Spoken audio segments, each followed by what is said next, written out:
Hey everyone, this is Martin from Washco. Today I want to talk about the Tucker booster pump, specifically this one here. It's 120 volt.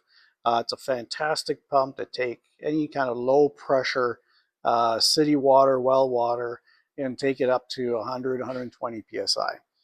And so a quick overview of this pump. You've got obviously the inlet, you have the outlet, you have the motor here, a half horse motor. You've got the pump vane that's connected to your motor. You have a filter basket inside here to take any kind of sediments out, big pieces, particles. And then you have the pressure regulator. And what I wanted to specify on this regulator is that it's actually preset at the factory. No one should be touching this and playing with this.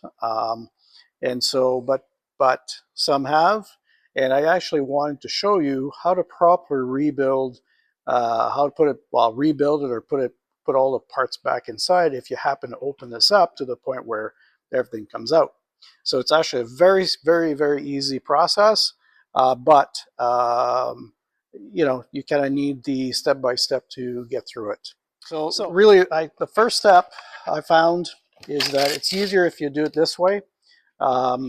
This way the stuff doesn't just fly off. There's actually a spring in here, so it's actually spring loaded. And I think that's probably what gets people is they, you know, play with the pressure. They, you know, reduce or think they're reducing the pressure, and all of a sudden, the knob comes off and then the spring flies off and the rest of the parts. And so there we go, it's careful. So here's the knob, here's your tension spring. On the inside, let me see if I can get it out easily. Okay. I'm just gonna do this here, there might be a little bit of water comes out. There's this cap. And then on the inside, I use a little pair of pliers. Whoop, there we go. There's the piston. And actually, very important,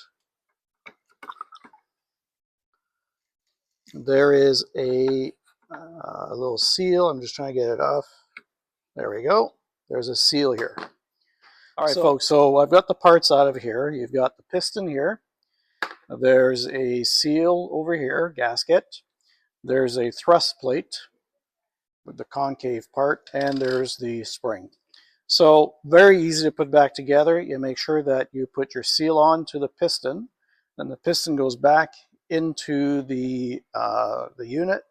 Before I do that, once we'll have the piston in, then you'll put this thrust plate in, and the thrust plate has to go in so that the piston fits into it.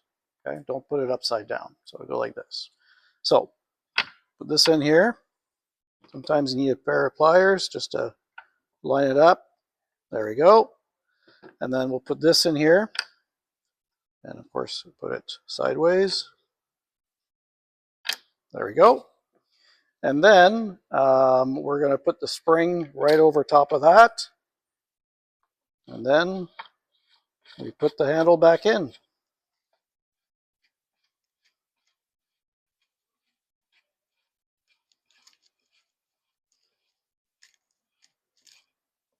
And we're done. So it's just that easy to rebuild. Takes less than really 5 minutes to do. Hopefully you'll find this helpful. And as you remember, do not play with this. Leave it the way it is. It's really meant, it's really set as factory settings. And that's it. Thanks you.